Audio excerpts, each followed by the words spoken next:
Hello guys, I'm Bethany and welcome back to my channel. I'm so excited about today's video because it is that time of the month we are doing my reading wrap up. I'm so excited, but I talk so much in these videos, so we're gonna just jump right into it. I read 13 books this month. Don't know how that happened. I did do a readathon and another reading vlog. I do want to say that it doesn't matter how many books you read a month. You can read one book a month and that's totally okay. I somehow read 13 and I'm gonna tell you about them. So let's get into it. I'm just not even gonna waste any time. The first book I read was The Temporary Roomie by Sarah Adams. This is the second book in It Happened in Asheville series, and I loved it so much. I gave it 5 stars. It's about this girl named Jessie, and in my last reading wrap up, the last book that I read in July was The Off-Limits Rule, and that book is about... literally forgot her name. That girl has a brother, and this book is about her brother and her best friend. So it's like a best friend's brother type situation. So basically Jessie has a little issue in her house and has to move out for a little bit. She has like a leak or something. House needs to be renovated, so she moves out and moves in with Drew.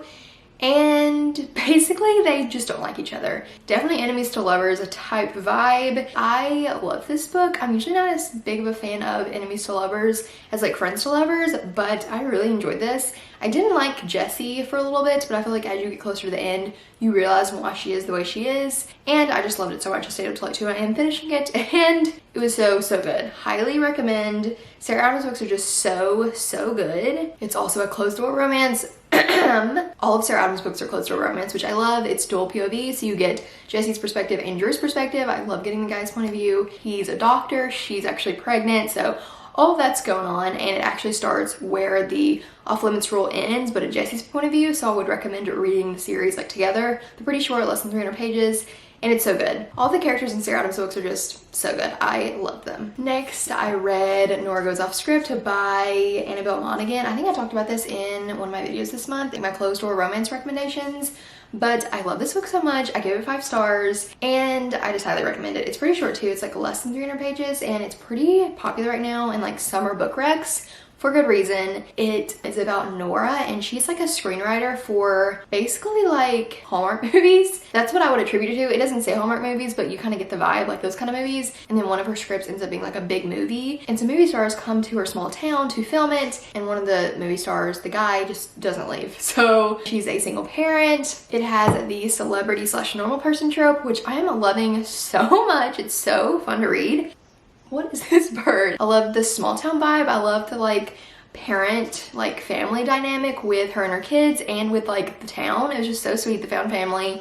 And I love seeing how like a celebrity just wants to be a normal person living a normal life. This book has been compared to Funny You Should Ask. I obviously do think it's similar because of the celebrity normal person vibe, but it's definitely like not the same as Funny You Should Ask. But if you like Funny You Should Ask, you probably would like this book, but this one's just closed door, which I like a lot. I'd recommend it, reading it either way, but I did think it ended like too soon. Like I just wanted more of the book. Really, that's my only complaint about it, is I just wanted more. So loved it, highly recommend. Next, I read a few arcs this month. I got a like account with NetGalley and you can request arcs. So I will talk about them when they come out and things like that. So the first one is The Christmas Clash by Suzanne Park. I gave this book 3 stars. It wasn't like my favorite. It was okay. I enjoyed it. I like the Christmas vibes, but it was just like, meh, you know what I mean? It was about Chloe and Peter, and they're like family rivals, and basically they're banding together to save their mall that their parents' businesses are in. I do think if I read it during the holiday season, I might have liked it more, but I was just like not in the holiday like spirit, obviously, because I literally read it in August. But if you read it in the holidays, you might like it more. I mean, I also felt like the romance is kind of like an afterthought. I feel like we didn't get much of that, and it was more just about them saving the restaurants, which is great, but like I wanted the romance, you know what I mean? Couldn't think I wrote it down, but I'm pretty sure it's a closed door romance. It was a cute Christmassy read, but you know, not my favorite. Oh, that one comes out October 4th. Next is Just My Type by Falon Ballard. I love this book. I gave it 5 stars. It's also an arc, and it comes out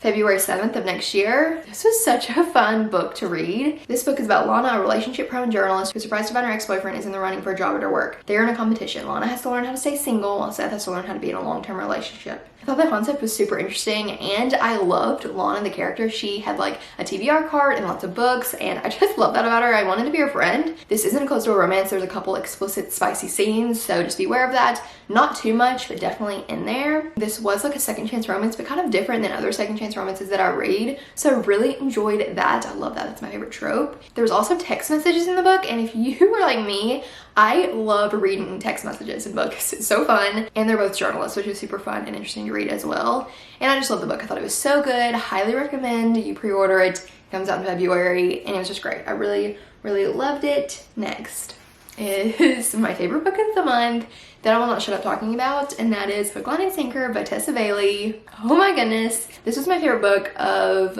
August and one of my favorite books of the year. It was incredible. The first book is It Happened One Summer, and it's about Piper and Brendan, and this one's about Piper's sister Hannah and Brendan's best friend Fox, and it was just so good. I tabbed so much of it. I've made like Instagram posts on my Bookstagram about it. I've talked about it. It's in my reading journal.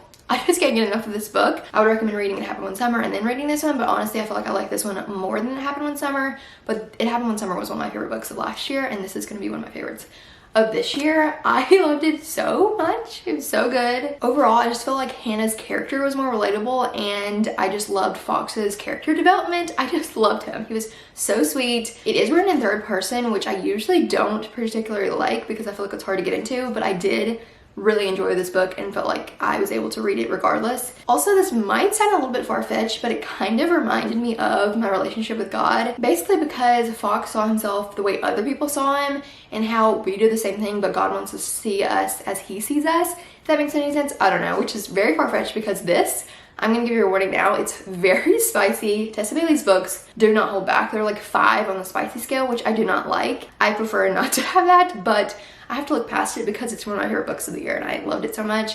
I already got one of my friends to buy it and It Happened One Summer because I just loved it, and I need everyone to read it. Unless you are too young to read it, I would not recommend because it is very spicy. And the epilogue of this book, it was so good, but also kind of made me sad because I don't think there's going to be another book in the series. I think it's over, which makes me sad, but loved it so much. If you read any of these books, read this one. It was so good. Now we are getting into the books that I read for my 24-hour readathon. I didn't really have like many thoughts of these books. They were just like, okay. So I'll try to go over these pretty quickly. The first one was Josh and Hazel's Guide to Not Dating by Christina Lauren. Basically, this book is about Josh and Hazel and them kind of like setting each other up on like double dates, but they just don't go well, and you just, you know, you can probably guess what happens.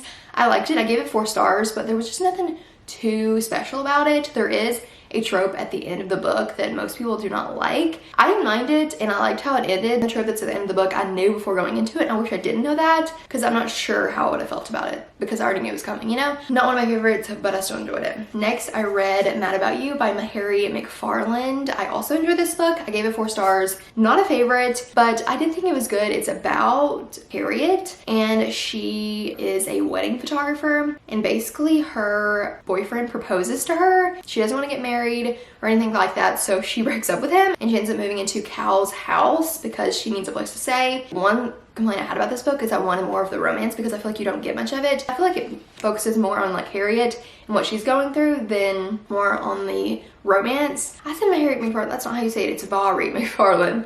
Anyways, that's how Just Last Night was. It was very character driven. So I should have known that about this book. So I did enjoy it, but I wanted more of the romance. I do think the story overall in this book is very important. Maybe check up trigger warnings. I don't think it's super like triggering, but maybe you should check them because it might affect you. I don't know. It was okay. I enjoyed it. I'm glad I own it because I did like it. Next, I read Draw the Circle by Mark Batterson. I just finished this devotional this month and I really enjoyed it. It's a prayer devotional and I think it's really great. This is the second time I've read it. The only thing is I feel like I wish it had more scripture in it, but I did really love it. I feel like it's very helpful if you're a new Christian. If you've been a Christian for a long time, I think you would enjoy it. I gave it 4 stars. If you're wanting to dive into prayer, it's a great devotional to read. I recommend. Next is The Roommate Situation by Katie Bailey. This is the first book in the Only in Atlanta series.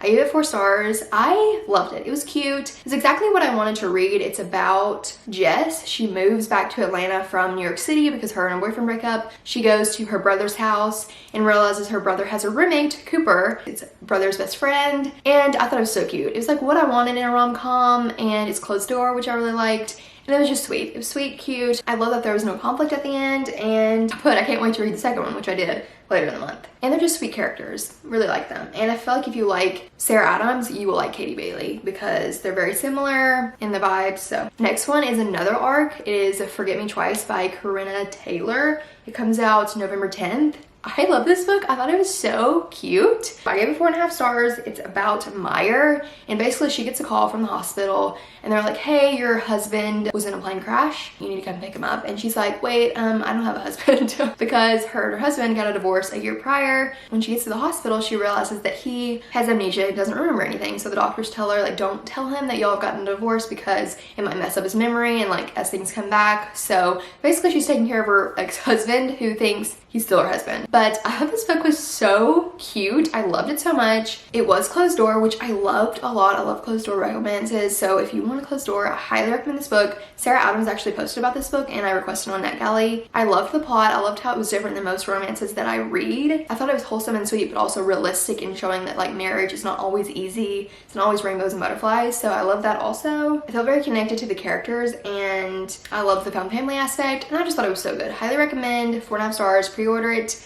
November 10th. Highly recommend. Next, I read Kiss the Sky by Kristen Becker-Ritchie. This is the 5th book in the Addicted / Calloway Sister series, the first book in the Calloway Sister series. It's about Connor and Rose. Honestly, at the beginning, I was like not sure about it. I felt like it was kind of like not much happening, but the ending really did it for me and I gave it 4.5 stars. One thing I will say, there's spice in these books, obviously, but this one was like to another level and just weird. I just did not like that at all. I mean, I don't like it anyways, but especially didn't like it in this book, so beware. I loved getting Connor and Rose's perspective and like seeing why they are the way they are. And I love the character development in all these books. It's always so good. So love that. Big fan. Next, I read the second book in the Only Atlanta series, The Neighbor War. I gave it 4.5 stars. It's about Jess's brother Adam and his neighbor Courtney. Enemies to lovers. They just don't like each other, but you don't really know why. And it's kind of some fake dating in there. It was so cute. It was closed door and I just really loved it. It kind of gave me the Unhoneymooners vibes, but like way better. So if you like the Unhoneymooners, you probably like this one way more, and I loved it. It was Best Friend's Brother. Big fan. Highly recommend. And then lastly, I read Carrie Soto is Back, and I did all of my deep dive thoughts of this book in my vlog on Carrie Soto is Back. But to give you a brief summary, I loved it. I gave it 5 stars. Super good. I loved hearing about Carrie. All the reasons that she is the way she is. It was so much more than tennis. It was like relationships and father-daughter dynamics and character development, all that stuff. And I just loved it. Highly recommend it. Go read it. It's my favorite one of her books in like the Famous Four series. So you should go read it. My camera died, but I'm back to say thank you so much for watching. I hope you enjoyed. Subscribe. I post Tuesdays and Saturdays. I have an Instagram, a Bookstagram, and I love you. Okay, bye. See you next time.